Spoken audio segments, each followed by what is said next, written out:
Charlie Wilcox is having a bad day. But help is on the way. And his name is Chef Ramsey. I'm here to rent the apartment. Suburban Commando. Honey, it's for you. It's Hulk Hogan, like you've never seen him before. Skateboarding, child raising, crime fighting. It's the mailman. Charlie Wilcox has just discovered the solution for all life's problems. Leave a message or take a seat. I said take a seat. Funny. That's real funny. Sometimes I just get carried away. I'm just your landlord. I bring you an extra bar of soap when you need it. To be the target for intergalactic bounty hunters is a little out of my line. I was frozen today. Hulk Hogan. What a nervous guy. Christopher Lloyd. Suburban Commando. You got any idea what we're gonna do to you? You're gonna pound my face. What are you, nuts? This is the 90s. We're gonna sue you. Welcome to the podcast. That's right, Movie the Podcast. It is week 4 of WW Easter, and your boys watched existential midlife comedy crisis movie Suburban Commando. Special guest Kobe in the house. That's right. Hey. And that's how we do it round here. Mm-hmm. So yep. That's it, folks. See you later. That's it. See you next week. Watch the movie. Bye. Ladder bit. Yeah. Suburban Commando, one of the first like wrestler movies that I remember as a kid, or at least maybe not the. Obviously, we watched ones I think that are earlier than this, but like this was very. Like, this got a lot of. Bar predates this, correct? Yeah, I believe so. But this got a lot of publicity. Yeah, and this was what 92, 91? It's 91. Yeah. But I remember this got a ton of publicity. He came from space to be their nanny, or became their nanny. Like, remember when that was the plot of every movie with Christopher Lloyd or something? Somebody like was either the president's nanny or like it was always some fucking weirdo raising your kids. But there's also a nanny movie, right? There's a Hogan nanny movie, yeah, right? Because it's like hilarious that a big butch man does household chores. Like, I'm pretty sure I saw these both around the same time when they were released, probably, or when they went to VHS. Like Mr. Nanny and Suburban Commando. Was Hulk Hogan the first WWE star to get into? What came first, Hogan, or was it Andre the Giant in Princess Bride? It was Hogan, right? I think Princess Bride was like 87. Princess Bride, yeah. And then you got to think Terry Funk is in Roadhouse. Yeah, and good point. Jesse Ventura's in Predator. Predator's what, 87? They're all relatively around the same time, like late 80s, I think. When did They Live come out? Was that like 89? Oh, shit. Yeah. Yeah. And what, like, Hell Comes to Frogtown is around that time, too. So it's all around the same time. But you think about it, like, it's because wrestling was, like, super popular then. Like, that was, like, a boom period. Oh, 91 is, like, peak WWF. Yeah. Well, Your boy's name was Sam Hell. Yeah. That movie Comes to Frogtown. That movie fucking rules. So They Live was 88. Predator was 87. I was right. Yep. Hell Comes to Frogtown, I think, was after They Live, right? I think it would have to be, right? Well, regardless, we're in the heyday of it. We're in the prime wrestling such and such. So anyway, what everybody watch? It's enough of this. Gogs. I watched. Oh wait, we got a special guest, Kobe. Sorry. Okay, I watched. Go ahead, Kobe. We'll go back to you later.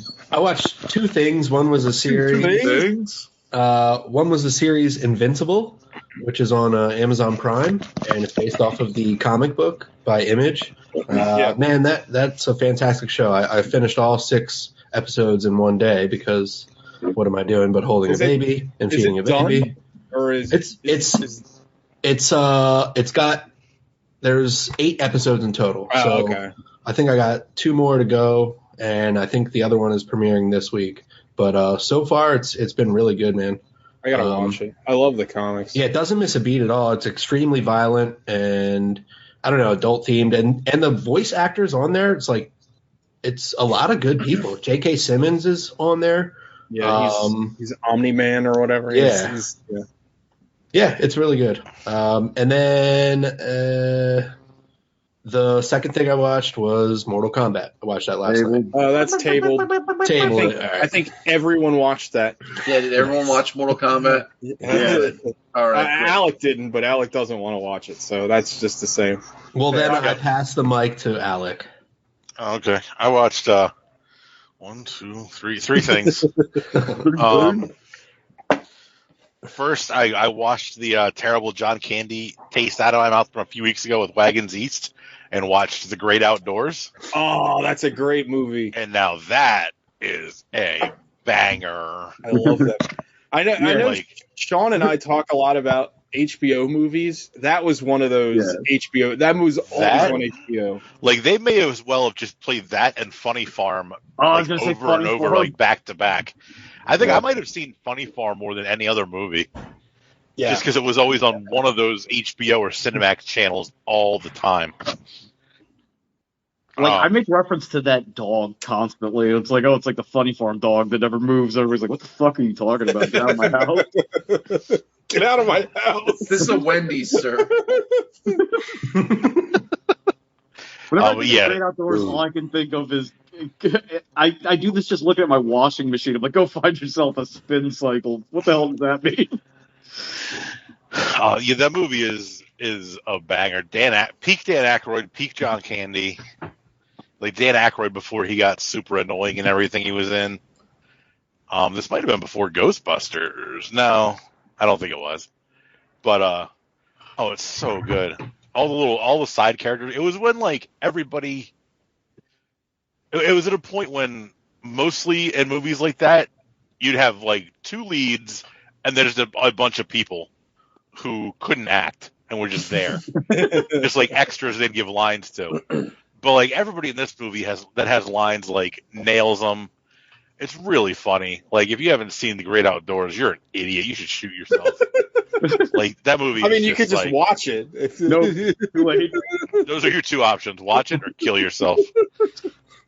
But it is just like it is so funny. Dan Aykroyd is such a fucking asshole the whole time. I remember he's just like a sleazy, greasy, like Wall Street asshole from the '80s. And John Candy is just like, guy.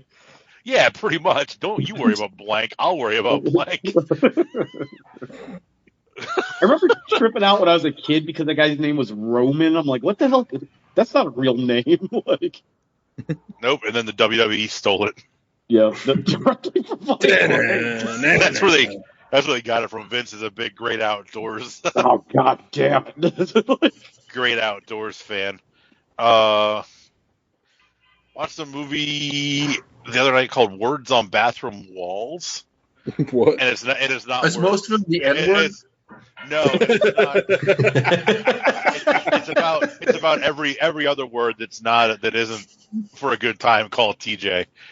This phone number on the men's room walls. I saw one of those the other day at the grocery store. I posted about it. It said Deep Throat and it had a phone number, and I was like, if you want to get to the bottom of the JFK investigation, call. Wasn't that Watergate? Oh yeah, shit. I think I said it right in the post. Bonered it.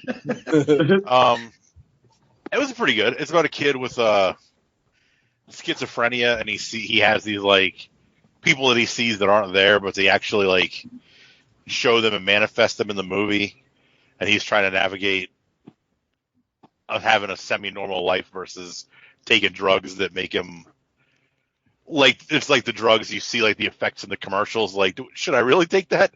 Because the side effects are just as bad, if not worse, than the actual disease that you're trying to treat. Oh yeah. This movie was clearly written by a guy who is convinced that he's better when he's not on his antidepressants. Yeah, maybe. It wasn't bad though. There's really nobody. Walton Goggins is in it, but there's nobody else really in it, like of any note. It says Andy Garcia's in it. Oh yeah, he is in it actually. Joey Zaza. Nobody really. He plays a priest. Nobody thinks about Andy Garcia. True. No, Hero was like 20 years ago. You guys aren't watching Things to Do in Denver While You're Dead every week like I am? Jimmy the Saint. That's a pretty good movie. No. And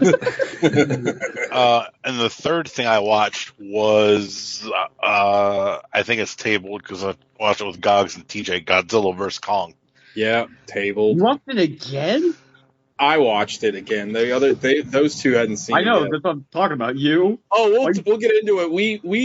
I think we maybe actually watched about 5 minutes of the movie. We were talking the entire time. There was like 25 minute period where I realized that no one was actually watching the movie and we were just having very long conversations. And then periodically we'd look at the screen and go, what the fuck is this? It sucks. Anyway. All right, anything else, Alec? No, that was it. Sean. I watched the tabled Mortal Kombat, and then I watched the cartoon Mortal Kombat, which was a lot better. Which cartoon one? It's on HBO Max now. It's called like Scorpion's Revenge. It's that same Scorpion Sub-Zero story you've seen a million times, but it's like incredibly violent. It's like watching Ninja Scroll. Ooh, it's not that weird. It's not that weird 3D one that came on USA back in the day. Oh God, I remember that. I had that on fucking VHS. That shit was terrible. I wish it was that. Oh my God. Because it had like professional actors in it, which was fun. Joel McHale is Johnny Cage, which is like a perfect casting job. Yeah. What was the one that you showed me a while ago, Sean? That was some like live action. Oh yeah. Is it called Rebirth? It's the collection of the web series. Those were good. That was pretty good. Yeah. I don't think we ever finished it, but it was what I watched was good. Yeah, you don't want to finish it. The second season has Casper Van Dien. Well, maybe you would want to finish it. I don't know. I don't know what your feelings are. What character does he play? Page. Johnny Rico. Oh. Katana. Rico Cage. He plays Katana. Yeah, so like I'm a fan of Mortal Kombat, as we'll get into soon, but like yeah, that was pretty good. And then honestly, like I wanted to watch other stuff, like I want to watch Black Gestapo, but after the Mortal Kombat movie I needed a break. Yeah. But yeah, that's all I watched. Teagles. The only things that I watched are tabled. So Gogs. I am the table. So, can you get a drop that just says I am the table? Yeah, I can do that. So other than the two tabled films, Monkey vs. Lizard and Mortal Kombat, I watched a movie that I thought I was going to have to apologize to, and then turns out I don't. You apologize to the movie? Yeah, which is Blade 2, a movie that I pretty regularly dump on. Are you doubling down on this terrible opinion about Blade 2? Well, I'm going to double down on what I really don't like about it, which is the final fight, which is like just a CGI nightmare. And this is from a guy who loves Steven Dorff Blood Tornado. But there's a couple of... The movie's better than I remembered it being for most of it. Blade 2 rocks, dude. But like there's one cardinal sin that they commit, which is killing Donnie Yen off screen without a fight, which is like super dumb. Like a very handsome, like eyeshadowed Donnie Yen. He gets like one fight. He gets one fight scene, and then that guy who's like got like either like Maori tattoos or whatever, Lighthammer, the guy who's like the prototypical Rictus Erectus, like who gets turned. Like they have like an off-camera fight scene, and the next thing you know, Donnie Yen's getting his neck sucked out, and like it's like where was that? Come on, in the movie's Yen. Defense, nobody in America knew who the fuck Donnie Yen was at that point. Like, yeah, but I mean, come on, you're wasting it. You're wasting talent. They gave more screen time. They give more screen time to like the B plot from Fast and the Furious. That one guy, Ron Perlman's fun in it. Wesley Snipes' brand of karate is something to behold. Chris Christopherson's doing his thing. Fucking Boondock Saints shows up. Boondock Saints. It's fun. It's way better than I remember. It's way more fun than I remember. It's just at the end with all of the CGI elbow drops, it gets a little too loose for your boy. You love it when shit's loose. I normally do, but it's like the CGI, and maybe it's because maybe I'm looking at it with the wrong lens. But like, I guess in its time it probably looked great, but right now it looks like that CGI. You're looks okay, like but absolute you're dog okay shit. with the end of Blade 1? I mean, Stephen that looks, Dorff. I don't know why Stephen Dorff. that shit looks horrible. I bet it does, but I'm not going to go back and watch it again because I don't want to change my opinion. I like Blade, and I like Blade 2, but like, if you're mad at the special effects, like Blade 1 special effects are trash. Yeah, but Blade 2 on the balance. Go ahead, Sean. I'm sorry. Ninja Fight in Blade 2 is like the worst special effect in the history of special effects. I'll give you that. But yeah, like, it's not a good effect. I don't think anyone's arguing that. But Blade 2, like on the balance, I was watching. I was like, oh, this is way more enjoyable than I remembered. Like, I really up until just the final fight, I was like completely like with it. I was like, oh, this is fun. That's Guillermo del Toro, isn't it? Yeah, it's Guillermo del Toro. Yeah, I was like, oh, this fucking slaps. So then I watched, Monkey versus Lizard and Mortal Kombat, which we can get into those now because you're the last one. So should we talk? Let's talk about Monkey versus Lizard first. Yeah, then we can all talk about Monkey. That movie's dumb as hell, but the monster fighting bits are kind of fun. Yeah, it's a great movie to have on if you don't feel like watching it and only paying attention to when the monsters fight, because that's what happened. Like that's honestly, it's a movie you should have on like at a party. Yeah. But just like certain scenes, because anytime we but stop, no, even the scenes without the monkey and Godzilla fighting would work at a party because everything is neon. Yeah. Like you got a whole movie that's neon. Like that's perfect for a party. Yeah. As we mentioned when we watched it, interspersed with King Kong and Godzilla having a slobber knocker that makes Hong Kong look like London from G.I. Joe Retaliation. Yeah. Yeah. Oh, yeah. They cause like 14,000 9/11s like at the end of this. Like there's no one left in Hong Kong at the end. No, of this everybody's movie. like, but people. What's wild is like there's scenes of people still like getting up from their dinner tables and running away, and we're 30 minutes into a monster fight that's happening in your neighborhood. Like, pack it up, bro. Go somewhere else. Yeah. Like, finish up your beignet and get the fuck out. Right, yeah. As we mentioned when we were watching it, shot in the only God forgives dimension of Hong Kong. That movie is just like stupid. Like just stupid. But like the monster fights are they're fun. They are legitimately fun. They're just way too spread out. If you were watching there's only 2 of them. Prepare for the same commentary on Mortal Kombat, by the way. If you were watching this by yourselves, you guys would have just... Again, we weren't really... I think it actually proved my point more than anything, because we weren't watching it at all. And every time we stopped to watch it, we're like, this sucks. Well, yeah, and anytime any of the human characters are doing anything, like, who possibly gives a shit? Right. Like, I am here to see a gigantic monkey fight a gigantic lizard. Yeah. With atomic fire breath. And then a ghost skull takes over fucking RoboCop 3 and then they have to team up for the big smash 'em up at the end, which I guess everybody's cool. And yeah. I don't know where the third one, what's the next one? Going to be just Kong versus Godzilla versus it's a car. Wouldn't the car always win? It's a tag team. Well, in this case, no. No, what if it's a planet-sized car in this scenario? Yeah. But yeah, so those are my thoughts on Monkey versus Lizard. It's fine. Yeah. What'd you think of it, Alec? Like, I don't know. Like, if I had to give it a number, it would probably end up right at like a 5. Yeah. Not because it's boring and I'm going to forget it, but just like you're basic. There's something we talked about recently, and I can't remember what it was. But like the high points are so good.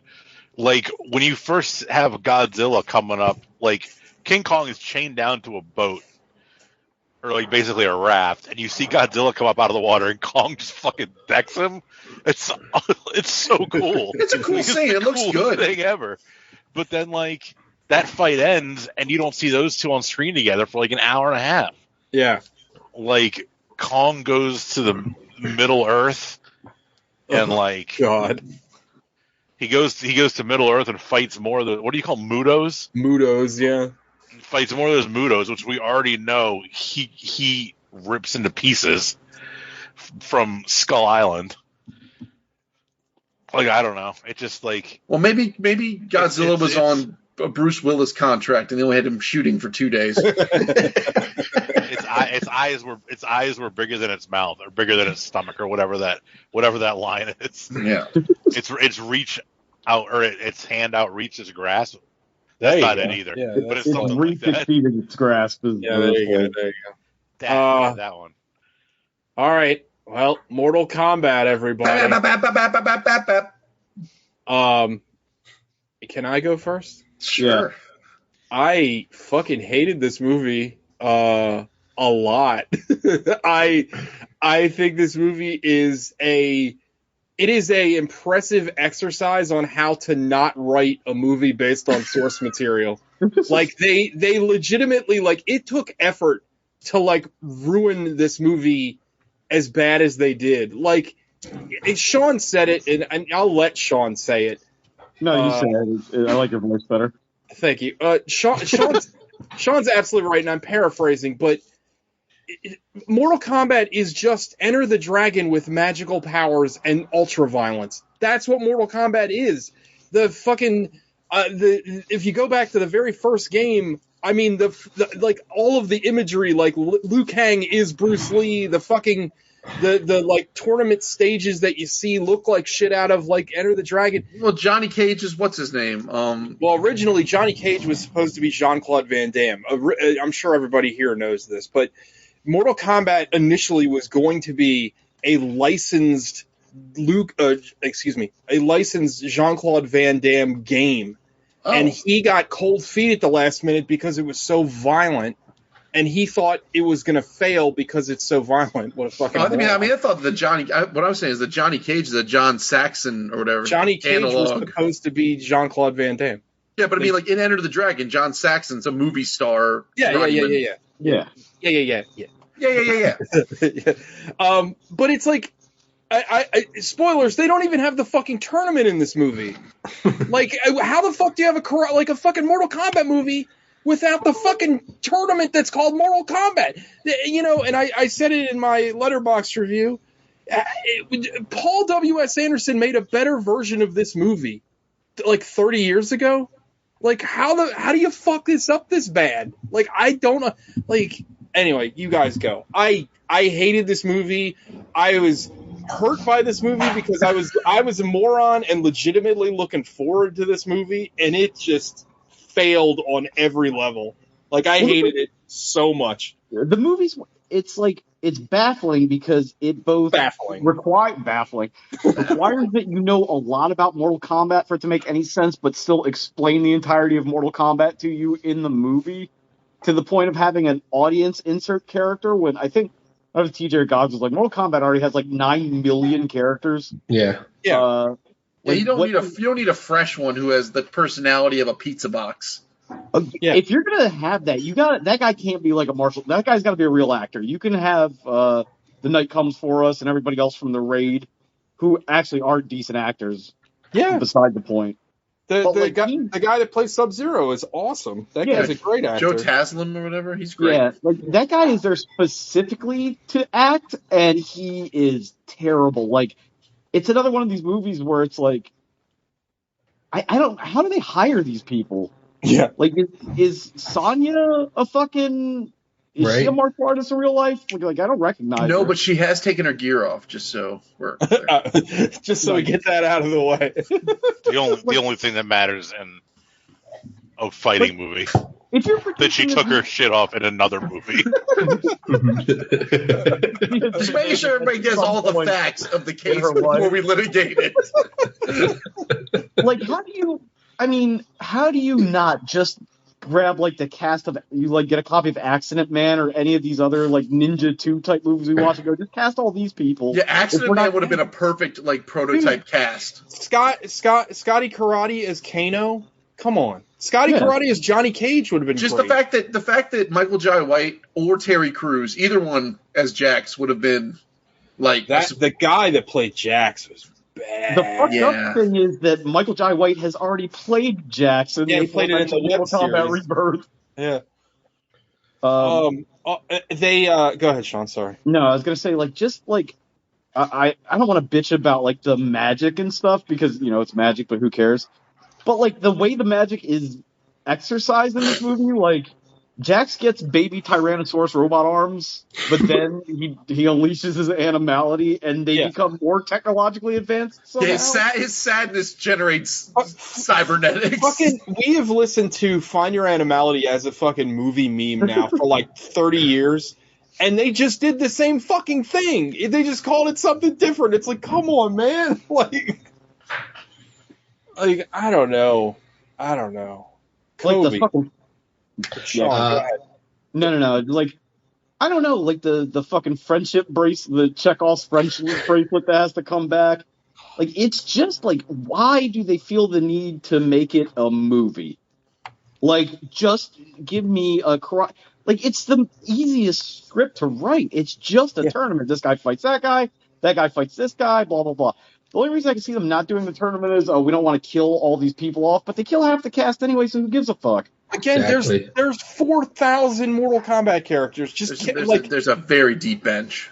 Go off. Don't even go off like the new characters they've added in the last 20 years. Get the fucking ROM of Ultimate Mortal Kombat 3 and go off that screen and just kill, I don't know, 20% of those characters. I was really hoping that, like, when the main character, who is just this new character whose power set is undefined, showed up, like, when he sort of turned into, like, Bram Stoker Dracula armor, I was like, oh, is he going to become meat? Because that would be a really weird pull for Mortal Kombat to drop. I legitimately thought they were going to make him like Noob Saibot or something. I thought it was going to be like a Scorpion Light, like he could use those as threads and like shoot that blade or something. But you know. Or if they could have just made him Scorpion. Like, he could have, like, passed down the Scorpion powers to him instead of just, like, give me something. I don't know. Toby, you might appreciate this. I told TJ when we were talking about it that he looked like a fucking Premier Skin Giant Gonzalez when he gets that outfit. Oh, my God, right? Yeah. Yeah, it sucked where it fucked and fucked where it sucked. Like, to quote TJ, seriously, there was some good fight scenes for, like, scattered, but again, like you said, why make it into a movie when it's about the tournament? But I think it's like Vince McMahon mindset where it's like, tournaments are boring, you know. I don't know. Right? I think you could have at least killed the people in the tournaments, because at the end of the movie, Shang Tsung revives his guys that like died, quote unquote, and bring them to the Outworld. So then you have your sequel set up. If anything, this would have been like way better if it were scaled out into like a series. I think they're planning on that, which is stupid. But they need better actors. Yeah, for sure. That's pretty much it. Goro looks like Hulk Light. Yeah, and they killed him. They killed fucking Goro. Well, I thought they just borrowed. Who made the World of Warcraft movie? Was it also Warner Brothers? Duncan Jones. Yeah, Duncan Jones made the movie, but I don't remember. But like, if it was a Warner Brothers property, Goro looked like they just took like one of the orcs from that and just added 2 more arms. So Gogs, you love this movie. What dumb bullshit did you like about this? I didn't love this movie. I did enjoy it for what it was. I'm sorry. What did you say about orcs? I cut you off. Nothing. I was going to say World of Warcraft was not. I'm 90% sure it wasn't made by Warner Brothers. It might have been. I don't know. It was bad. That's Warner Brothers wouldn't stoop to that level. Warner Brothers has just been swinging for the fences and missing like hard lately. Yeah, HBO Max, their monthly tentpole movies have been garbage. HBO Max is exposing the business here. I gotta watch Judas and the Black Messiah, but everything else that's come out has been just. Judah and the Black Messiah is fantastic. Because you had the Snyder Cut, and then Kong vs. Godzilla, and now Mortal Kombat. Yeah. Oh, you forgot Tom and Jerry. You did forget Tom and Jerry. Why wasn't Kong vs. Godzilla called Mortal Kombat? Oh yeah, back at the Kong vs. Godzilla, he's in an island that's procedurally generated, and it's called the Containment Field 5, and I came up with the idea it should have been called Kongtainment. Gogs, talk about your favorite movie. So I liked the science of Mortal Kombat. I don't know that every time. opening scene slaps. Can we all agree? The opening fight scene is fucking a banger. All right, so then the movie the brakes hit pretty hard. I liked the Jax Sub-Zero fight. I like where Sub-Zero froze the shotgun shell and then broke his arms off. I thought that was fun. Everything with Sub-Zero was cool. Where he's walking everything down with Sub-Zero was fun. Yeah. Like when he made all of the ice and then like fucked up that entire street, I kind of like that. Yeah. Like Sub-Zero, Scorpion, and Shang Tsung. Sorry, those were the most entertaining people in the movie, and Goro. Yeah. But yet the guy who played Shatterstar is just wooden. He's terrible. Shatterstar.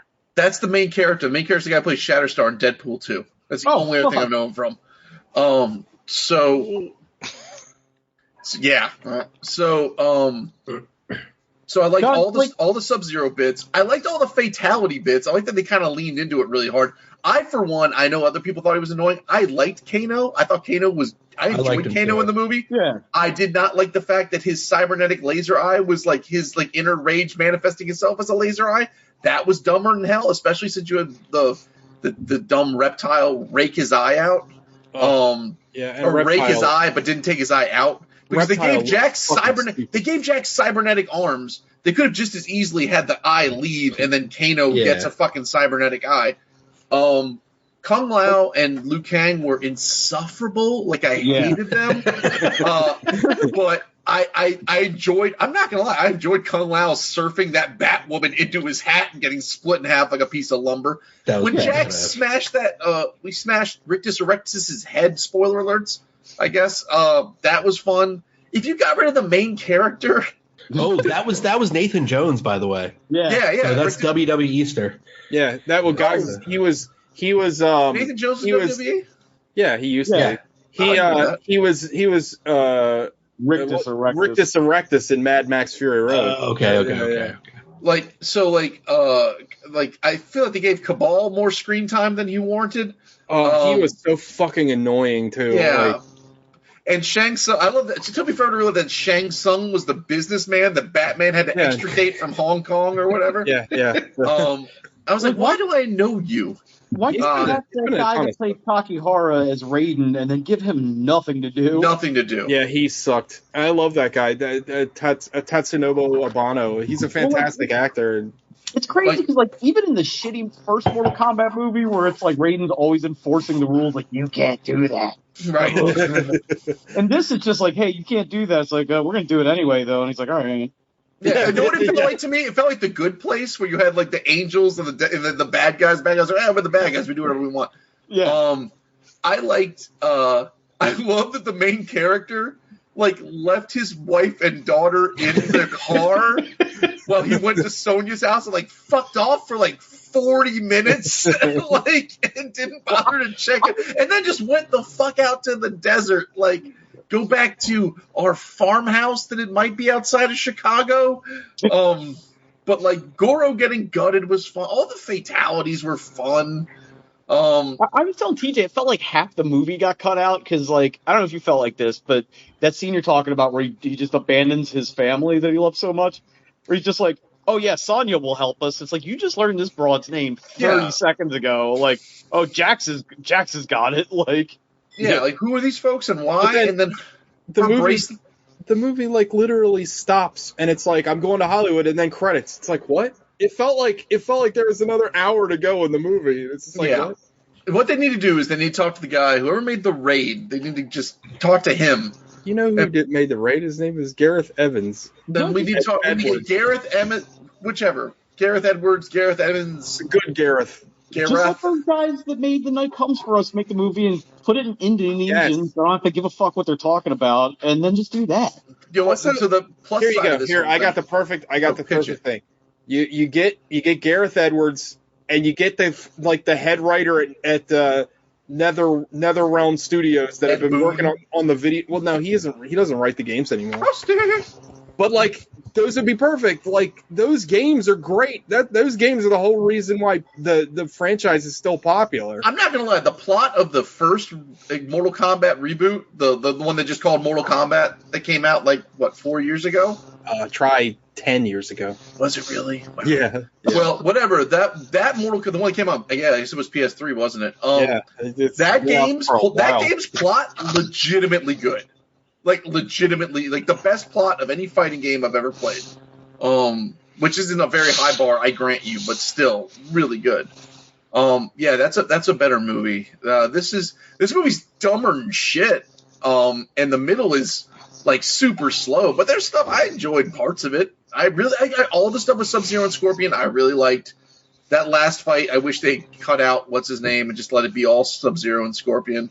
And I guess if there was one plus side from this, like I was talking to some of my college boys, like, you guys watch Mortal Kombat? I was like, yeah, it was a mess, but go watch The Night Comes For Us because it's got Sub-Zero in it and you'll love it. So I got to expose more people to The Night Comes For Us, which is that movie. I described it as an Indonesian violence experiment because it is just the best. Yeah, people just get hacked to bits in that movie. People get like legitimately claymored. Like there's a scene where someone just gets turned to paste, and it never stops. It doesn't stop. It like steadily. It starts and it just like continues. You're like, they can't keep this pace up, and then it just keeps going. Yeah, that movie rules. Bang. All right, that's it. That's everybody, right? Mortal Kombat. Any closing thoughts on Mortal Kombat? Warcraft was put out by Universal. I will say this. Factory. If I had paid for Mortal Kombat, I would have a much lesser opinion of it. The fact that I just had it available because I have HBO probably gives it a bump. If I had actually paid money and sat in a theater. You paid for it with your time. Yeah, my time is worthless. And also your money. Yeah. Yeah, that's also true. But anyway. Did anybody see the Shang-Chi trailer? No, I haven't watched it yet. The what? It looks awesome. The Master of Kung Shang-Chi Fu and the Legend of the Ten Rings. Ooh. The new Marvel movie. It looks awesome. I'm coming looking out forward to it. Coming out in like August or September, hopefully. Like theatrically, or do you have to spend an extra $30 on Disney Plus to watch it? I think it's gonna be theatrical. Well, y'all won't have to spend shit. But Yep. But anyway, all right. Let's get into our feature presentation, which was Suburban Commando. Sean picked a banger. Yeah, you know what? I'm just gonna go out on Front Street and say it. This movie was very entertaining. Yeah, it was the best movie we watched in WWE Easter. Oh yeah. Maybe in years. Yeah, probably since what's the Scott Adkins Wade Barrett one? Oh, what was that called? I didn't see that. It was Eliminators. I didn't see it. Yeah, that was good. That was a good one, though. Oh, it was good. That was like actually good. That was actually good. What happened in this movie? Who wants to do it? Alec. Okay.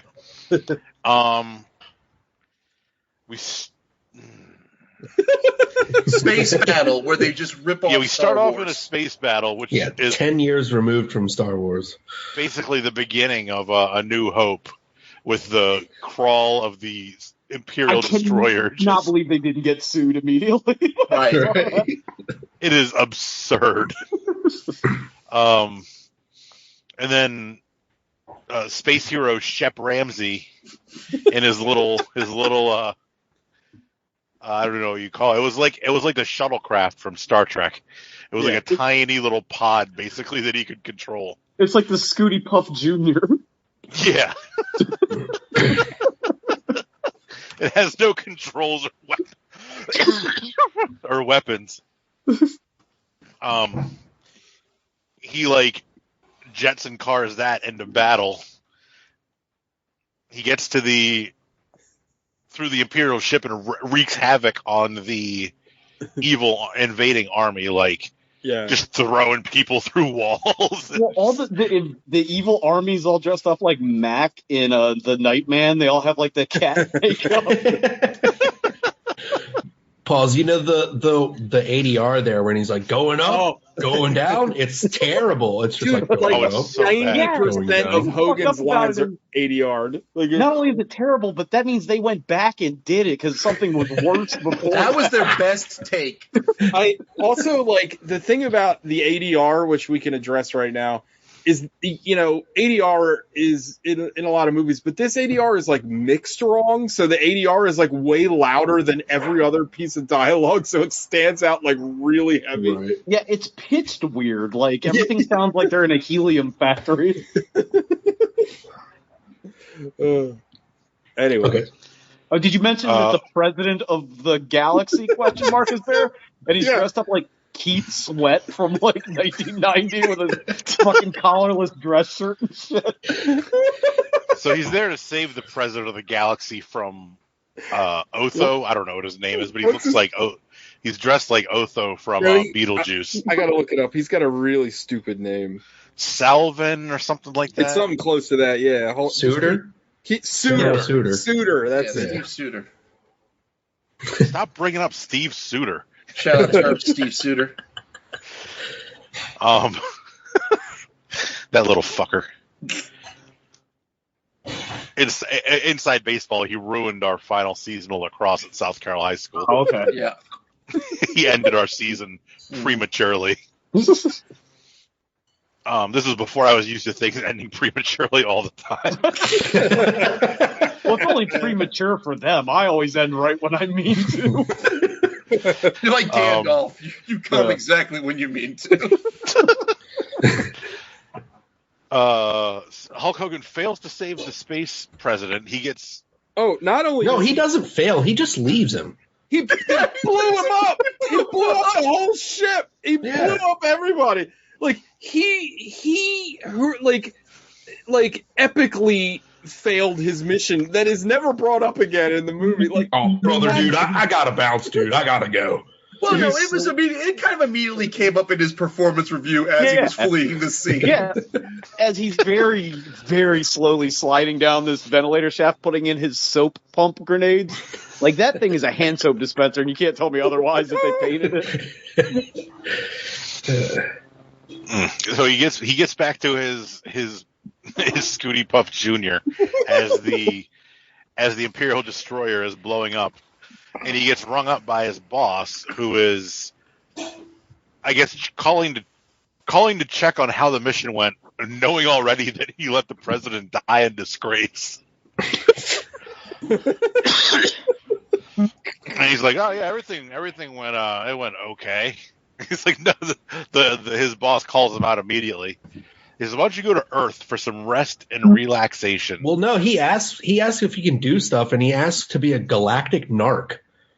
Oh yeah, he wanted to be a galactic narc, and he wanted to go to like the smell pits of Nylon 7 or something. Well, he also made a veiled aliens reference. I think. Veiled. Like he uses like an exact like line of dialogue. Yeah, so then he gets shit canned to Earth for a permanent vacation. Yeah, Earth is a planet that he knows nothing about, but knows everything about at the same time, which is like a strange state of being. Like he hates Earth and Earthlings, but he's confused as to everything they do. I mean, it's kind of like how most Americans are about the rest of the world. They hate them, but they don't know why. Alec brought that up like immediately, though. Like he knows of humans, but like he doesn't think twice to not show up in his fucking weird space hobo outfit. Well, like they are humans, right? Like because there's no like lip service paid to like that they're speaking different languages or anything. Like that's true. Yeah. Yeah, the only one who's different is Suitor. He's like a lizard man. Yeah, because his hand gets blown off and he grows another hand like immediately. Like he should like full disclosure, he should have stayed in like when he goes full lizardman at the end, he should have just been that the whole time. He's a nightmare. You mean the last 5 minutes? Yeah.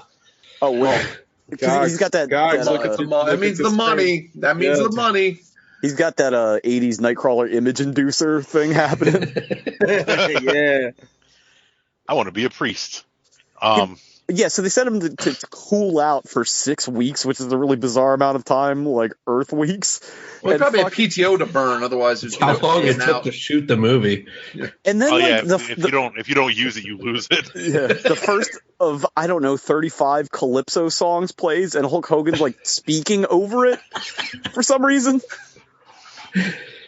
Well, after he crash lands in a discotheque.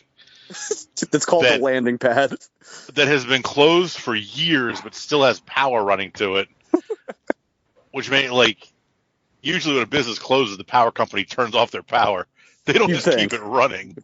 But no, not in this world. Yeah, and then he hilariously walks around L.A. in his his suit almost looks like shit. I just lost his name. He's one of the X-Men villains that has that stupid metal suit that goes up his chest and covers his nipples, but doesn't go over his shoulders for some reason. I don't know why I can't think of his name. Oh, he's one of the Marauders, right? Yeah. I can't remember his fucking name though. But it's it's like a gold suit, right? It's like one of the worst designs it's silver, ever. I think. Hold on. It's silver. It's like one of the worst designs ever, but his suit is basically that. And he's walking around and everybody's laughing at him like, look at this crazy alien dressed all weird and shit. Ha ha ha. This is LA. Stuff doesn't weird us out. And then he crosses a dog in a truck the dog is in the truck, windows up on a hot LA day, has a muzzle on, and is still barking. And Hulk Hogan's like, "Oh, hey, buddy. Hey, brother, you need some help?" His name, Alec, is Scalp Hunter. Oh, God, what a fucking name. It's a terrible name. The name's almost as bad as the character design. It's bad. Anyway. Anyway. I think he's one of the Marauders that just got, the shit kicked out of him all the time. Yeah. A lot of those were, not all, but most of those were second-tier characters that just were there just to get beat up a lot. So that's how Hulk Hogan gets clothes. The dog's owner yells at the dog to shut up. Hulk Hogan walks over to him, and this guy's this guy's a decent-sized guy, but Hulk Hogan's 6'8" and 400 pounds of all muscle at this point. Well, canonically, this guy what are you going to do about it? Canonically, this guy has to be the same size as Hulk Hogan, right? I guess so, but when they, yeah, I don't know. Well, the funny part about I find that most bullies, even when somebody their size shows up, they don't usually challenge them, especially Hulk Hogan. And that guy's eating a very fancy brunch. I was about to say, this guy, he looks like a trucker, and he's eating a very dainty brunch while he's leaving his dog die of heat stroke in his truck. He's also eating. That's he's eating away. Yeah, he's eating a dainty brunch on the other side of the sidewalk in an open air cafe. And then we cut to Hulk Hogan wearing the guy's clothes, the dog eating the brunch, and the guy, I'm guessing, naked in the truck, tied up and muzzled to die the way the dog was going to die from heat exhaustion, and just left there. And nobody at the restaurant they're all nonplussed by it. They're like, whatever. Shit happens all the time. This is LA. This is weird. Then Hulk Hogan turns a corner and sees a sign hanging that just says apartment for rent. No directions, contact information. no address, no phone number, nothing. Just says apartment for rent. It's some kind of art installation. We've already. I've glossed over the Christopher Lloyd stuff so far. Can I talk about Lloyd is married to Lloyd real quick? Because this is my favorite. Yeah. Okay, sorry. Yeah. Christopher Lloyd is a corporate architect who has no money, despite the fact that he lives in a house that's shittier than not that Goggs' house isn't nice, but this guy's making fucking Gremlins 2 money, and he's living in a regular ass nice house in the suburbs that he has no money for. He's married to Shelley Duvall, who disappears from the movie for hours at a time. After several scenes where it seems like they're leading towards that Hulk Hogan's gonna fuck her. Yeah. Well, he's also got that Al Bundy disorder where he can't have sex with his way hotter than him wife. And he's also that's a hot take in this room, Sean. Don't want. Oh, really? I had this. Well, yeah. Okay, but and he's also not some for kind me, by the way. Yeah, non-specific inventor. He's making something with a drill press that we never find out what it is. Wasn't he welding? Didn't it open with him welding the chucks of a skateboard? Yeah, what is he doing? Yeah, I don't know.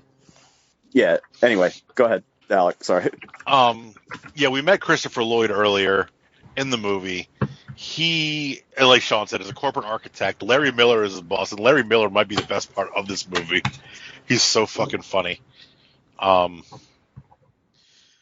Christopher Lloyd has a workshop He goes to work in the morning, comes home at 5 o'clock that evening, and Shep Ramsey is moving into his workshop because his wife has fully converted it into an apartment, like painted it, put in floors, a ceiling, walls, like decorated, fully furnished apartment, and she did it in like 9 hours. And Shep Ramsey moves in. Yeah. And not only does he get to live there, he gets to eat there too. I was just going to say part of renting this apartment from Shelley Duvall and Christopher Lloyd includes dinner and hanging out with the family all the time. Whoever wrote the script has no idea what a landlord does, because Christopher Lloyd goes, "I'm your landlord. I'm supposed to bring you an extra bar of soap." I'm like, wait a minute, that's not what landlords do. No, not at all. Like he's in an apartment. It's just like a hotel, right? Yeah, he's not in a hotel. He also Christopher Lloyd also lives in some sort of weird, like, dystopian suburbia where there's a hot rod, there's like an international funny car competition team, like actively welding across the street, and then there's also a derelict train factory that just happens to be within, like, walking distance. Also, Christopher Lloyd lives in the neighborhood from Paperboy, where it's just, like, random cars, the fucking Grim Reaper, like, just anything you can think of. Philip K. Dick is his next-door neighbor sitting in a rusted-out Jeep yelling at everybody. Yeah, there's like a burnout or there's two like surfer burnouts that drive their Camaro like 120 miles an hour down the street with no regard for who's in front of them. Literally almost kill Christopher Lloyd, and then later on in the movie his son, and it's just like they never come back to the crazy colonel sitting in the burnout war Jeep either. Like they touch on that for like. Shep has a minute with him where you think that maybe he'll like connect his military men, and then he just never comes back. Yeah, he's like Admiral Boom from fucking Mary Poppins. That's basically, yeah. He referenced a hell of a pull. Yeah, the cross-eyed Philip K. Dick, the guy from Once Upon a Time in the West. He fucking he goes on about all his like assignments and stuff, and then Shep Ramsey tells him all his like space nonsense, and the guy just like, "Oh, the army's changed a lot." Like what? like everybody's on fucking mushrooms. Nobody reacts to anything at all. And then after that, like the only reaction to anything in this movie is moisture, because everybody is like 90s sitcom white lady horny in this movie. Oh, yes. Yes, the Christopher Lloyd's is it his secretary or the boss's secretary? No, it's Larry Miller. Larry Miller's secretary. She is just she wants Shep Ramsey bad.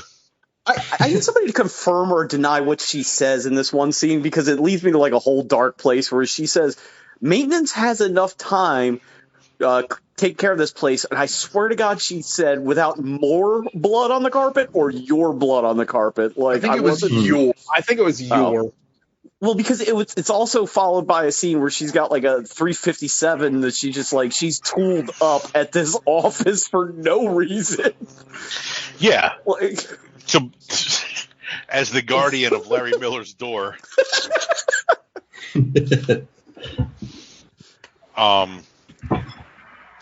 Jesus Christ! Oh, like, it's hard to recite this movie linearly.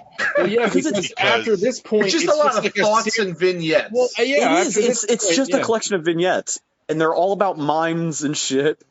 Like mimes and Hulk Hogan picking out melons and like launching a cat out of a tree. Throws a skateboard into space. Well, that's actually Hogan bump count #1. That's the only bump I think he takes in this movie. Yeah, and I think that's supposed to be him like bonding with the family, and there's like those scenes are just fucking ran over, like there's nothing, you know? Yeah, he it's saves crazy the kid, that's it. He's like in love with the family by the end, but he spends no time with these people other than when Shelley Duvall's like fucking like masturbating to daytime TV and screaming, and he comes in there to see what's going on. What is it with every Hulk Hogan movie where there's like some kind of weird sexual innuendo that turns out to be totally innocent? But he doesn't want to fuck, yeah. No. Well, like the kids, like Christopher Lloyd's kids have a total of maybe 4 minutes of screen time in the entire film. His daughter, I don't even know if she has a line. I don't think so. Like, she's just there. Good times. Did we mention the Christopher Lloyd like driving back and forth to work scene? Oh, the that's weird like replayed, but it's the same fucking cars, and it's supposed to be different days. So we're led to believe that he is racing the same people every day, going back and forth to work. I thought that was the joke, that he sees the same people all the time. And Okay. He's such a pussy that he always backs off, and they know they're gonna beat him because he's. I assume, but I think they just shot that all in one. Like, that probably saved money. Do they ever touch on what dire financial situation he's in and why? It's just like he needs more. I need more money. Like, why? I don't think so. They're just like. I think you're supposed to believe the house is in like disrepair, but like you said, like it's a nice suburban house for like the early 90s. It is 10 times nicer than any house I'll ever have. Like. Yeah. That's like the plot of like so many sitcoms. They're like the patriarch is like barely makes any money, but they still live in like a 6-bedroom, 4-bathroom. Yeah, Al Bundy was doing great on a shoe salesman's salary. I just want to say that. Wait, time out. A running joke in that show was that they were all at the point of starvation because they were so poor. Yeah, Al Bundy was cherishing the shit that was left in the toaster, so they weren't doing all right. They were they were almost dying. They made snow cones, and the flavors you got were mint or cherry. Which was the flavors he used were mouthwash and cherry cough syrup.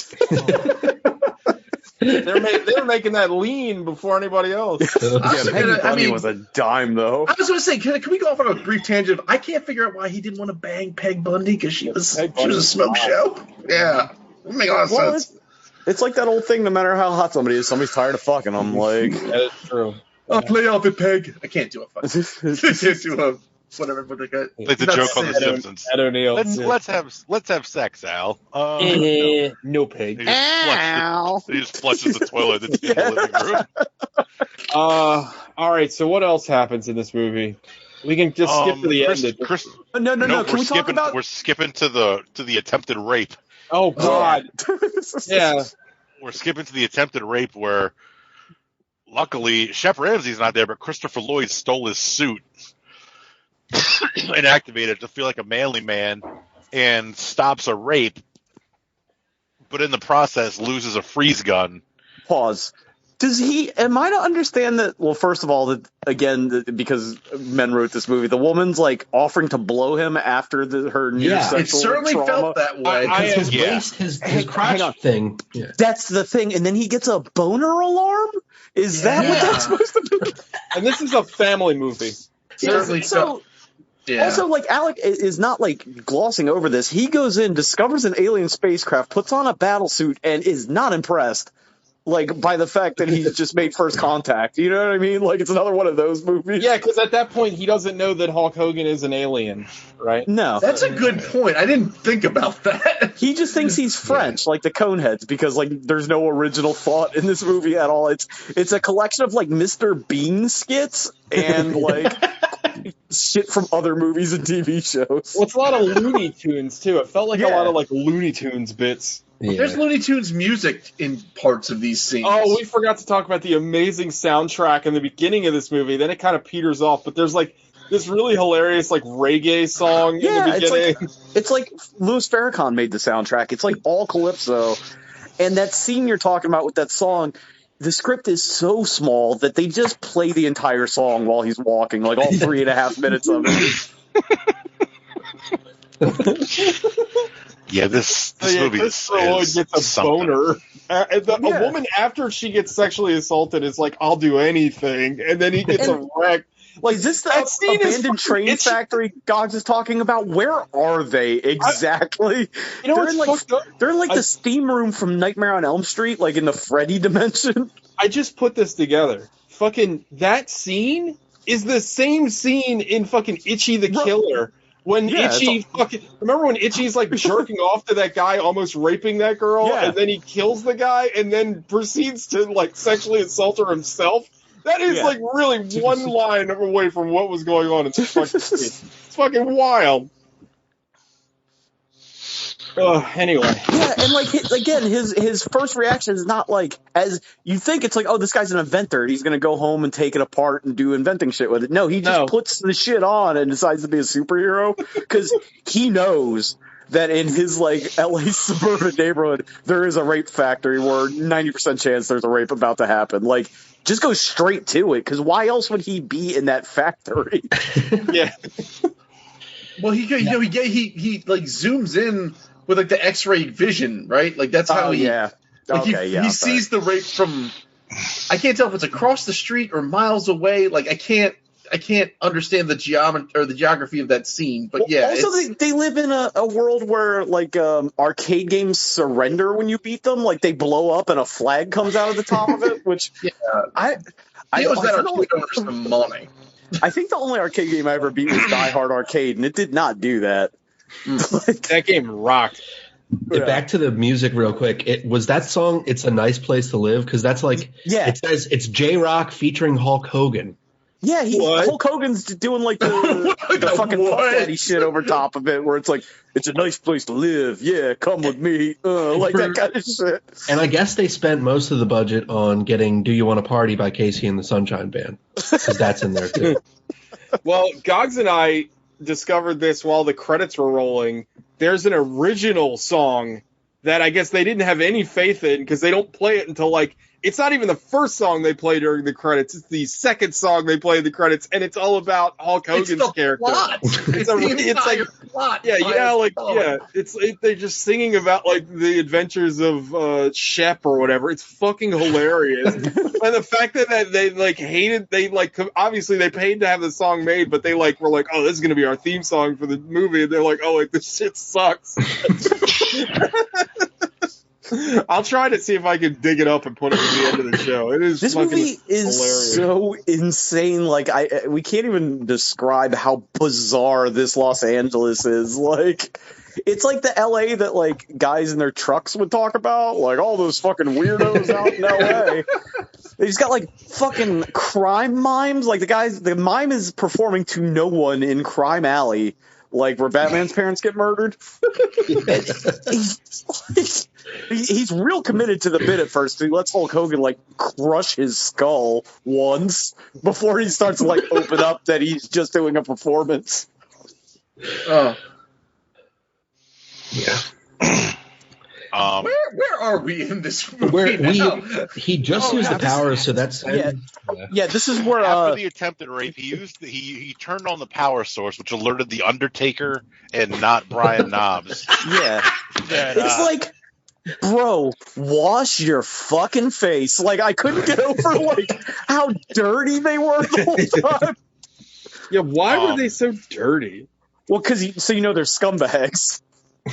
They don't have any soap in space, apparently. It's brother, wash your fucking neck. Like that shit. Like it looked like they just got done replacing the engine on the spaceship, like in the garage. There's also that like kind of like it's like a very minor like gay panic pussification of America scene. Where the big guy's like, he's like, what are you gonna do? Rip my asshole out and feed it to my other asshole and a warthog, which is definitely an animal I know of for some reason, even though I don't really understand what a cat is. They're like, no man, it's the 90s. We're gonna sue you. Yeah.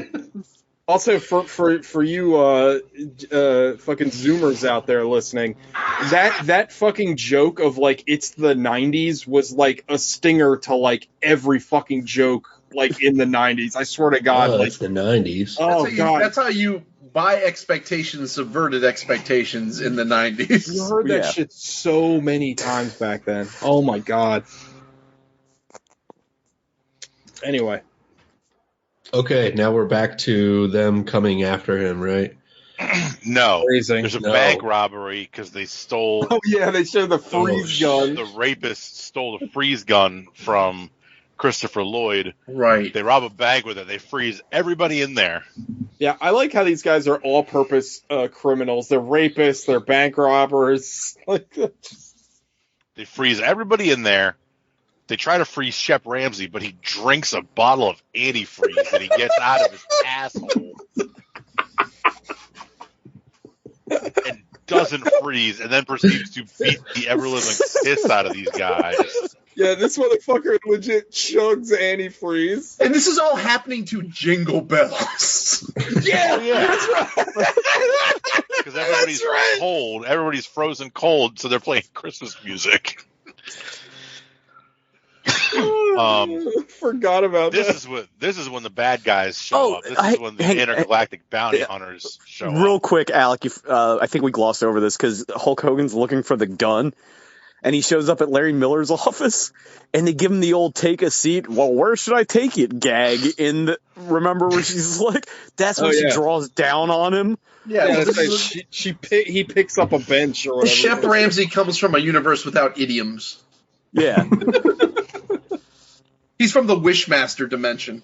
And then this secretary fucks so much that Larry Miller just peeks his head out and is like, can you wait till you're on your lunch break? Like, not what's going on. Yeah, but, this bitch is relax. Everybody. Yeah. Oh, also, because it's like it's still kind of the 80s, even though it's the 90s, the Japanese are vaguely buying America or something. Yeah. Not even vaguely, like they're overtly buying it over the course of a week-long meeting. That, you meet them day one, and then 5 days later they walk out of Larry Miller's office. I mean, it's an expensive piece of property. And then Larry Miller is just being like, Larry Miller is tremendous. Larry Miller is very all he's funny, doing is just saying Japanese adjacent words at these people. Well, at one point he's talking to them about Godzilla. That's all and he says you guys gotta save me. I'm running out of Japanese movies to talk about. Oh my god. What the hell was that? Sounds like somebody's got a TV or something in the background. The dog, sorry. Turn your radio down, please. Yeah, sir. So, long-time listener, first-time caller. Now the Undertaker and his partner show up. The Dirty Boys. They show up and they bust through the back of the bank and end up in the vault. And they just start shooting like fucking crazy for no reason. They're just firing everywhere. With no regard of who they hit. They don't even know if they're in there. They're just shooting like fucking nuts. Hulk Hogan shuts the vault on them. And then they blow through the vault, and then they start targeting Shep Ramsey and Christopher Lloyd. Christopher Lloyd gets frozen accidentally somehow, and Shep Ramsey drives him home in his Geo Metro with Christopher Lloyd sticking out of the sunroof, while a different version... Yeah, this is the Caribbean version. Hawaiian version of Jingle Bells plays. Christopher Lloyd looking like a Cyberpunk 2077 glitch. He should have been T-posing.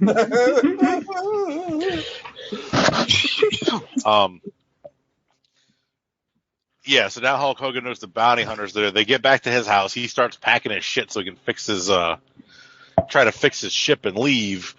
He tries to start his ship so he can get off Earth, so they'll follow him and leave Earth alone. But his dilithium crystal chamber is empty. He needs more dilithium crystals, which Larry Miller just happens to have awards in his office made out of those same crystals. So now their plan, I think Gogs pointed out, where they got a tux that fit Hulk Hogan on 10 minutes notice.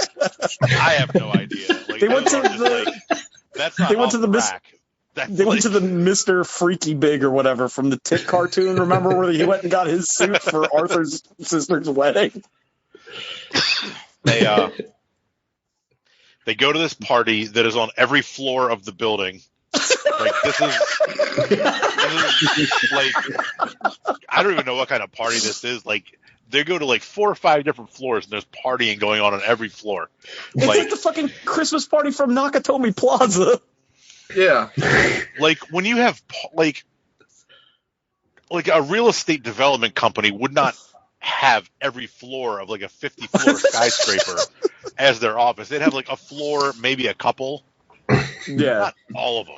And then he takes them to an unfinished floor to show off his crystals for some reason. I think that's going to be like his new office or something. So his awards are up there before they move anything else. He's already got like the dopest office in the history of offices. He has like a fucking like the Daniel Clamp. There's so much Gremlins 2 in this movie. Like his entire office is a window. Like how much better could his new office be? Yeah, not going to get much better of a view than that. Yeah. They get the they're going for the crystals, and the bounty hunters show up, and Hulk Hogan has a Hulk Hogan-esque fight with them. It's pretty much just like all of Hogan's matches from back then. Punch, kick, punch, punch, punch. Yeah, I'm surprised there wasn't a big leg drop thrown in there. Or an eye rake and an eye rake. He didn't start bleeding. Yeah. There's a joke. Undertaker has a high pitched voice, which is stupid. Yeah. He tells him like, "I'm going to kill you, Ramsey," but it's a child's voice. Yeah, it's a shoot little kid they dubbed in there. Yeah, he's like, "That's why you guys don't talk a lot." Like what? Like, did they have the butt? It would have been funnier if he didn't say anything. Like, it's like, oh, that's just how they talk for some reason. But it's like, nah, It's just silly. It's a bit of business. Yeah, he disposes of one of them by smashing him with an elevator, and I forget how he kills the other guy. Swings him on that. It's that Looney Tunes scene where there's like legit Looney Tunes music happening while this is going on. Yeah, him and Undertaker are swinging on like a gurney type thing or some type of I don't know, some type of thing with wheels, and they're spinning around a pole because his booster seat. Yeah, some kind of a cart. Yeah, splashes him through a wall. Don't go back there. God damn it. Sorry. I'll go wherever I want. We can never go back. That's the thing. She goes back behind the TV and then she fucking steps on the goddamn what do you call it? Surge protector and turns everything off. So if I go dark, that's wrong. Oh hella. Yeah. It's her. Yeah. She's her own person. Does whatever she wants. Yeah. So he gets then the it seems over. He gets the crystals. You think the movie's over. Uh-oh. He loads the crystals. He gets ready to take off, but then Suter shows up and takes the family hostage. Somehow he planned to be exploded. Like he's like, you didn't think I'd have a contingency plan to be exploded? Also, this guy is the greatest actor in American history. This guy is the greatest actor with the fewest credits. This dude fucking rules. Like everything he is. I said while we were watching it, he went to the Matthew Good School of Acting because everything is like, did you think I would not be prepared for your plan? like I had. It's amazing. Like he's so great. Like every line is just like he's swimming in these fucking lines. Like I love this guy. Buttery. The crime is he's not in it enough. Like, he's so good. Like, I could have watched that guy all day. Apparently, this movie killed him, too, in real life. Yeah, he died. He died, like, the same year it came out. Oh, my God! Hogan killed him. Hogan made him do the ultimate J.O.B.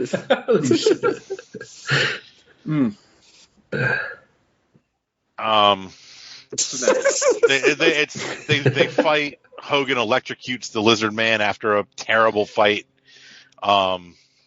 Which the lizard looks legit cool. I ain't mad at that lizard. Yeah, they got it off the rack from like the creature from the Black Lagoon set. Or Guyver. Like, let's just sneak over and grab that real quick. Nobody will notice.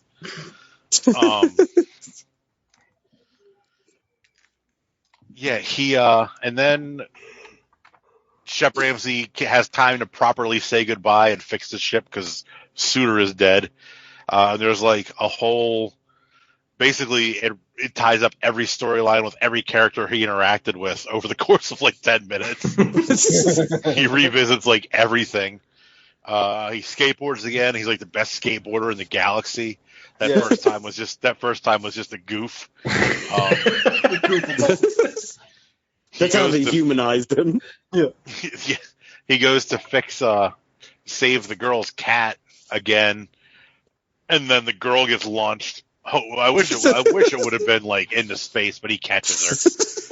He saves her like the first time. That's Elizabeth Moss.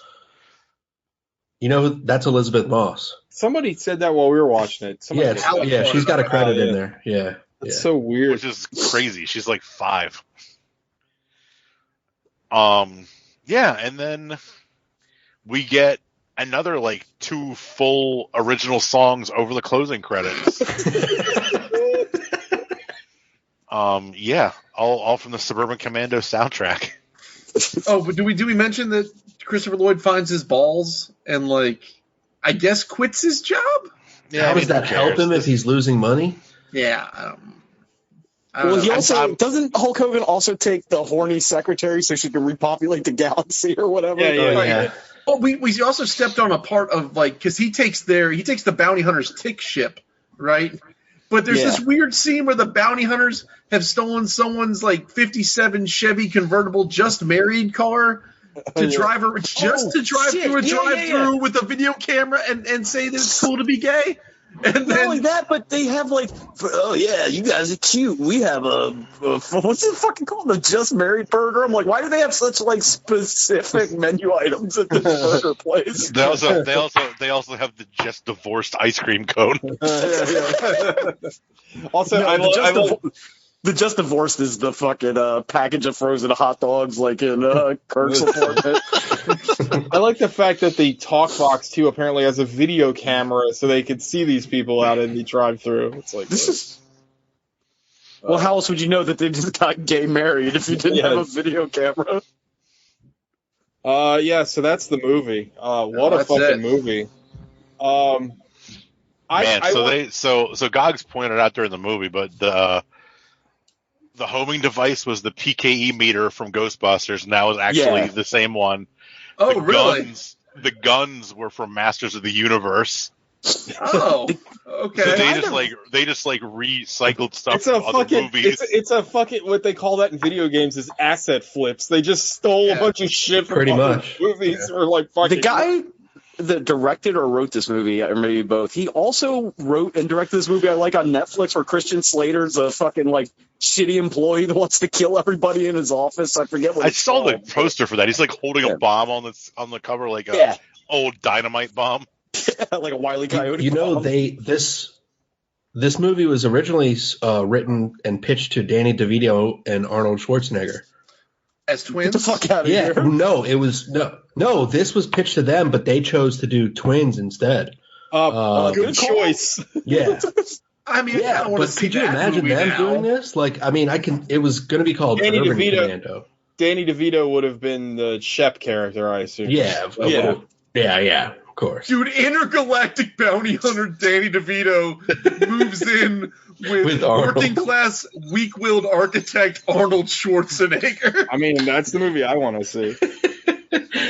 It would have been way better with them, though. I mean, Danny DeVito would have at least ad-libbed or, added something more. But oh, my God. I loved it. Oh, okay.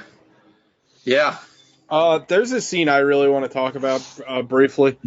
There's one of the many vignettes. Again, like I think Gog said earlier, it's really hard to talk about this movie in, like, chronological order because, like, none of the scenes have any real meaning, like, until the end. Like, the Hogan scenes are like, we just got to fill time. Like, it really just feels that way. Yeah. But at one point, he goes to an arcade and helps a kid play Afterburner until the game waves the white flag quite literally out the side of it.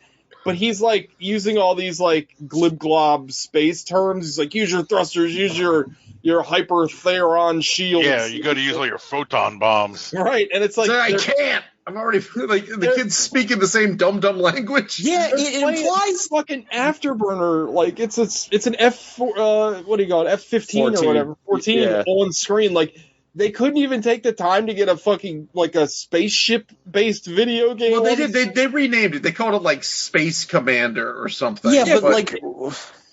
Yeah, why not use Zaxxon or something? Also, the implications of this particular scene are insane because the kid understands the Gleep Glop language. So is this like a Last Starfighter situation where Ship's people have put this arcade game there to train the next generation? Slash Hulk Hogan doesn't realize that it's not actually a space battle that's happening in this room while this kid's standing there staring at an obvious video monitor. Yeah, you're right. He's really selling it. Yeah. I didn't think about the fact that he's like, he thinks this, he's acting like this is real. Yeah. It's a good point. Good point. Hulk Hogan kicks a skateboard into space, which is like one of the funniest jokes in the movie, actually. Actually, that was good. It does. It's great that it comes back. There's a callback to it, yeah. Gogs pointed out, though, the cat should have been in space, too. That would have been funny. Yeah, that cat is fucking dead. That cat is way dead. But he catches the little girl. He launches the exact same format. It would have been funny if he launched everything into space. It should have been a little girl in space, fucking cat in space, skateboard in space. Just throw him in the river. The landing pad. The fucking disco. Like, why was it called that? That's not a phrase anybody uses for anything. Yeah, it was a roller disco. It was like this didn't make thematically. It was all over the board. He turns on like you guys already said, the power for some reason was still running to this place, and when he flips the switch, like everything's like ready to go, like ready to play. Like I know it's like a dumb nitpick, but it's like why? Hey TJ, you know why? It's the 90s. Very nice. So the movie can happen. This movie is fucking insane. Like there's a point where Christopher Lloyd is going to drive Hulk Hogan, and Hulk Hogan decides that it'd be quicker if he ripped the door off the car. And meanwhile gets in the passenger side, which is unlocked. Why was that quicker to rip the door off? Like, what? There's a fun little beat in that scene, though, where Christopher Lloyd has to bend over and get his keys out of the ripped-off door to then start the car. Yeah. Yeah, this movie is fucking insane, though. It's it's wackadoodle. Last thing I did notice, when they're doing the family photo, Christopher Lloyd doesn't even touch his son's arm. He just does the Keanu Reeves, like, the hover hand. Shadow you. Yeah, the hover hand. Shows how much they knew each other on set. I'm sure they filmed this in 6 weeks. Yeah, Shelley Duvall, who we really didn't mention much. She's nothing. She's in this movie, but like she just kind of wants to fuck Hulk Hogan, and then you forget about her. Like she really, she just wants to. I just picture Stanley Kubrick, who's probably still alive at this point, off camera, just going, "You fucking bitch, I hate you." Like she gets nothing. She gets all tarted up and puts a wig on for Christopher Lloyd to try and make him feel better, and he is not interested. No. Gods, were you the one that wasn't into Shelley Duvall? But who would be interested? She's your perfect type. She's she's strange looking. No, her face is weird to me. I'm disappointed. I actually had this conversation when we watched it. I find her very attractive. Me too. That scene, she does kind of look like Peg Bundy though with the wig. Yeah. Well, that was probably the best she looked at first. Yeah. But yeah, it's a weird scene. Like he comes home all dejected, and she's like, "I put on a wig, and I'm trying to be all," and he's like, "I just want to lay down in my shop." She's like, "Well, don't go there because it doesn't exist anymore." Also, as a landlord, I've haphazardly crammed everything you own in this closet, so like a Tom and Jerry hysterical accident will happen when you open it. Like, she went through the whole hassle of, like, converting this thing, like Alex said, in 3 hours into, like, a functioning apartment. But when she got to put the tools away, she's like, "Oh, fuck this. I'm done. I got fuck wigs to wear." Like, it just and half the tools are, like, in the boxes. Yeah. They're, like, in the boxes. They were, like, when you buy a tool, it comes in a box, and usually in that box is, like, a case. Yeah. You don't put the case back in the box when you're done with the tool. Yeah. Yeah, that would suck every time going to use it. Yeah. Like, what is he? It's like the Tom Waits song, though. It's like, what is he building in there? It is never addressed what he's doing. Yeah. Well, he's got a bandsaw and a drill press that Shep Shep Ramsey we'll do military presses with later. Well, really shitty military presses too, by the way. Yeah, he's cheat. Those are cheater Dogs reps. and Alec both pointed that out. That you fucking nerds. You exercise nerds. Well, you would, us, but you would expect them to get like full extension. Let me ask you guys a question though, because this comes up in a lot of movies and TV shows this era. Did you ever meet anybody who was attempting to be an inventor, like that wanted to quit their job so they could just invent shit? Because I've never run into that. No, but it is a prevalent plot, isn't it? Like it's always a plot point. Like, but I do remember staying up late and watching cable, and there was always that ad for like inventors. Yeah, inventors. Like, yeah. You remember that? It was like a caveman pondering the wheel. Yeah. I saw that shit all the time. All right. Anything else before we get into Five Knuckle Shuffles? I think the Inventec's biggest claim to fame was that pasta pot with the colander built into the lid, might I add. I have one of those. Well, there you go. Use it all the time. I love it. The system works. It's fantastic. Think about it. You don't have to fucking get the colander out. We'll make 1 million of them. I just want to meet one person whose parents got divorced because they quit their fucking finance job to be an inventor. Well, now people quit so they can become YouTube influencers and QAnon people. Or make apps. Yeah, or make apps, yeah. Yeah. Hey, would you like to develop an app? Christopher Lloyd's in his shop just making his endless runner. Just making Flappy Birds. He's making fucking TikTok videos. He's like, hey guys, welcome to my all the tools. Yeah. Christopher Lloyd's like making like one of those things called mukbang videos or whatever. He's just eating like 600 pounds of McDonald's. He's just there doing the robot lip syncing to Ace of Base. Anyway, all right, Five Knuckle Shuffle time. Kobe. Before I do that, can I just tell you the trouble I went through? Sure. Nobody. So last week, I was going to be on with you guys to do. I was going to be on with you guys to do Belly, and I fell asleep. But so is the price of being a father. Anyhow, I started playing. I know, I did it. I did finally do it.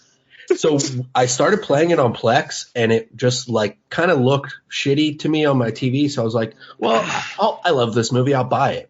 It looked exactly the same. Yeah, don't feel bad. I thought it'd be better than the version. So that movie is not really like in focus, but. Before I started watching that, I'm sorry. It was a selection for Belly, and I accidentally chose the wrong Belly and paid for a belly dancing movie, which started immediately. $3.99, and I was like, what the fuck? This is not the right Belly.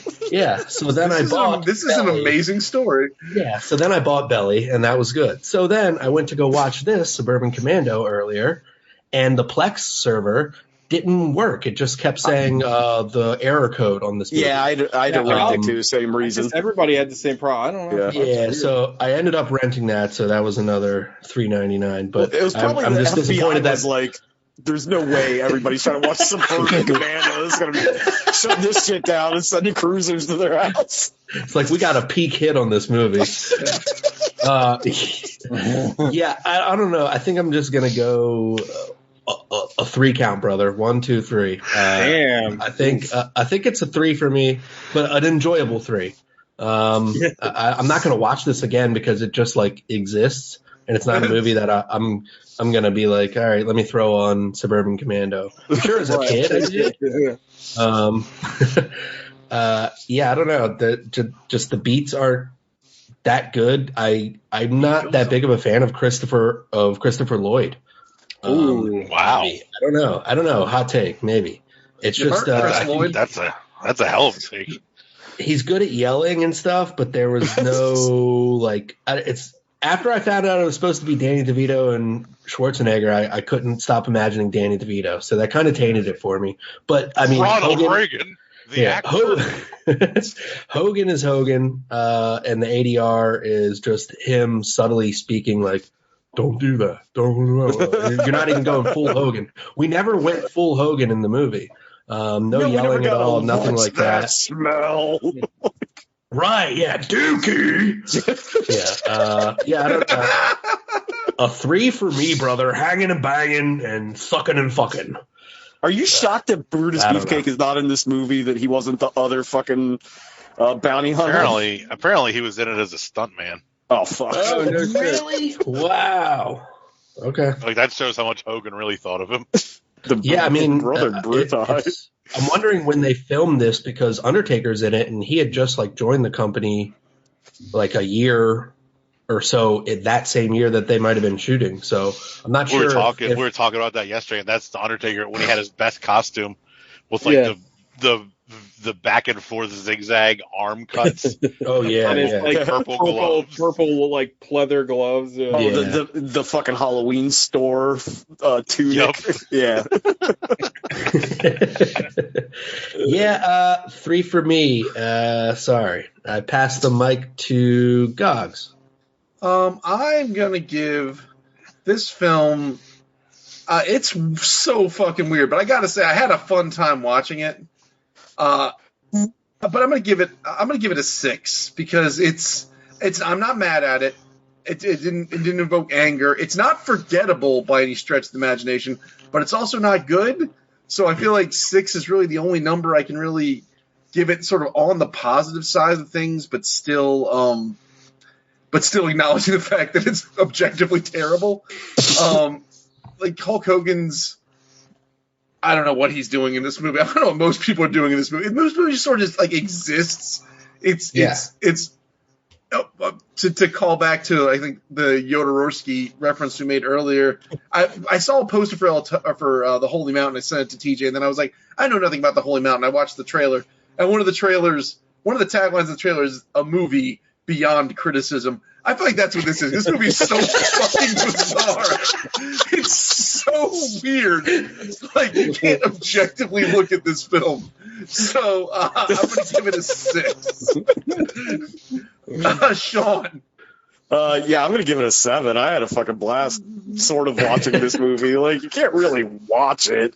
Like, just nothing actually happens in it. But it's like bad in a way that is like insane. Like, I've never seen a movie bad in the way that this is bad, where it's just like disjointed but unified by just a guy being in the same scene. Like, there is no character arc. Nobody learns anything. I guess Christopher Lloyd quits his job, I guess, is his arc.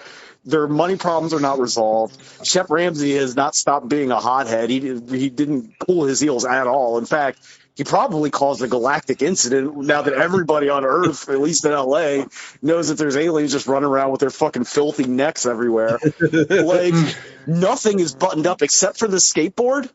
Yeah. Like, but it's, like, intensely, like, not boring. Yeah. Like, and the soundtrack is fucking insane. Like, I don't know. Yeah, like, it's not good. Like, it's what I feel about this the way Gogs feels about Repo Man, I guess. Like, there we go. Yeah. No, I had a lot of fun though. I'm gonna give it a 7 because I thought it was going to be like miserably boring. No, it's not boring. It's like very slapstick, which I didn't expect at all. So tonally, it's all over the board. The fact that you have a movie that's basically a Looney Tunes film with a implied potential rape scene breaking up the middle of it is sort of a weird. It's like if Buster Keaton made RoboCop. Like, I don't even know how.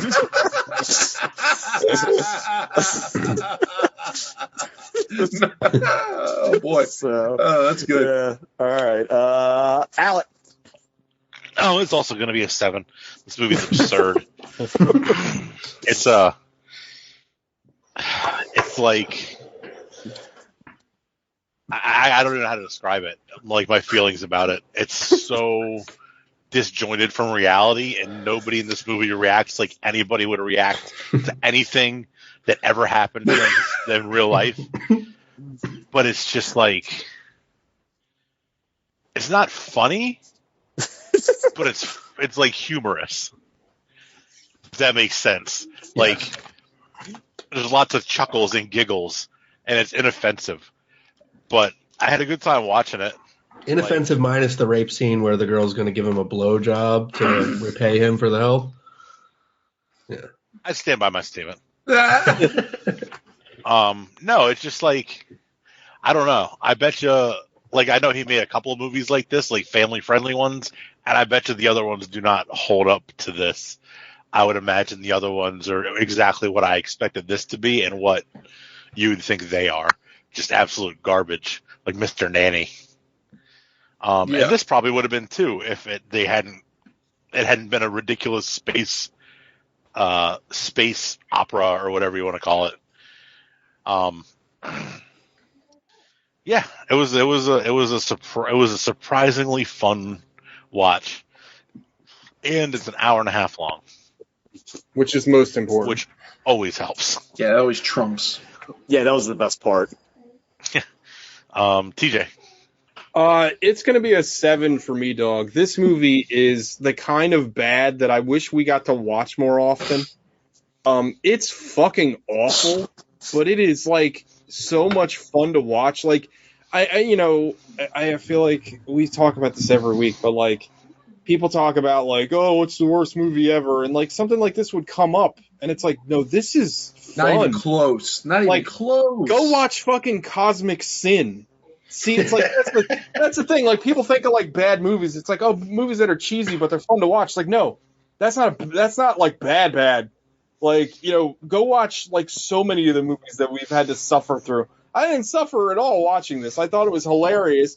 It's the most like the idea of this movie is fucking nuts. It's like they had a 10-page script, and then they like hired Hulk Hogan, and they were like, well, I guess we're done. We'll have him squeeze a melon. We'll have him try to take a nap. Then everybody's making noise, so he'll walk out and scream, "Everybody get quiet!" And then throw a cat into Mars. It's like I don't know. This movie is like a fever dream that they decided to film. I mean, it really is like Eraserhead. It's fucking nuts. I mean, he just Hulk Hogan just like exists in this movie. There's no plot. Like, it's almost like the fucking pitch meeting was like, all right, we got this like space commando guy. He's gonna come to Earth. And he's going to live with this family. Okay, what else is he going to do? I don't know. That's it. Yeah, that's the movie. What do you mean I got to write the middle?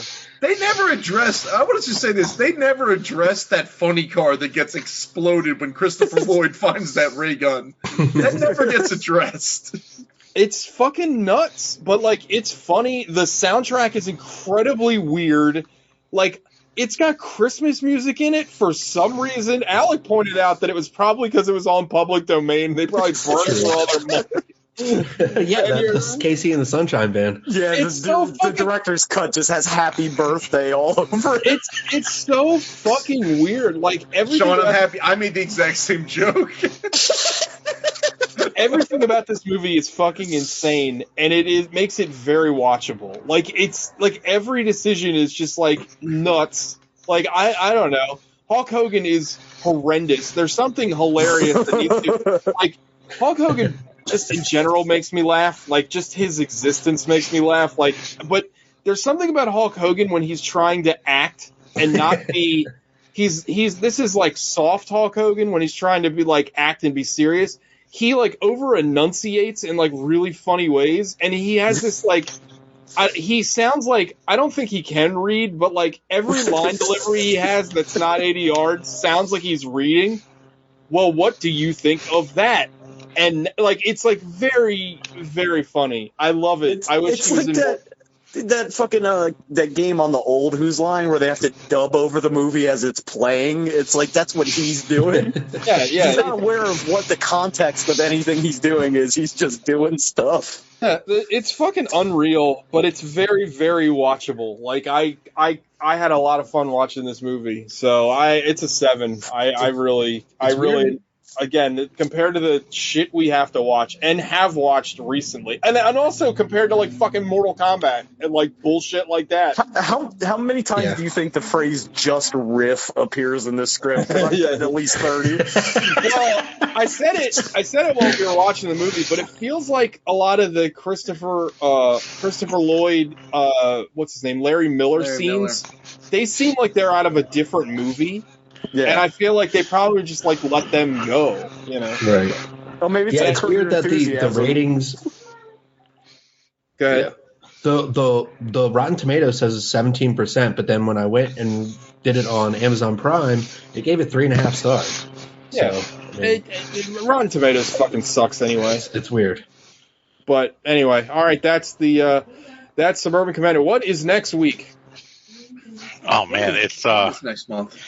Shit. Michael Caine. Michael Caine. Michael Caine. Does anybody have Mr. a pick for this? I don't. I'm ready. I have one that I've never seen, and I just heard about it the other day and made me think I should see it. Dirty Rotten Scoundrels. Ooh, that's a good one. I've never seen that either. I'm picking Jaws 4. I am picking Get Carter. Ooh, the original Get Carter is good. No, but we're watching the remake. Is he in the remake? I believe he is. Oof. I am picking Batman Begins. No. Can I tell you a quick story about the Get Carter remake? Is how it's like when I watched every director's commentary on DVD, and that movie's responsible for Mickey Rourke taking steroids because he showed up on set and Stallone was way bigger than him, so he goes, "I'm leaving and I'm coming back yoked." He's all fucking huge now. Michael Caine is in the Get Carter remake, and so we are watching that. So, but next week we're watching Dirty Rotten Scoundrels. Fuck yeah. All right. Kobe, thanks for coming on. Thanks for having me, guys. Appreciate it. You got anything you want to promote to yourself? Because you're the only person who listens to the show. Yeah. Go to Retromania. Yeah, go to Retromania. That's right. Find that. Retro with a W, right? Or no? Retromania with a W. That's right. Yeah. Okay. All right. Thanks, guys. All right. Thank you. All right, everybody. Eat your own ass. Eat your own ass. Eat your own ass. Bye, baby. That was fun. All right. Love you guys. See you. Yeah, man.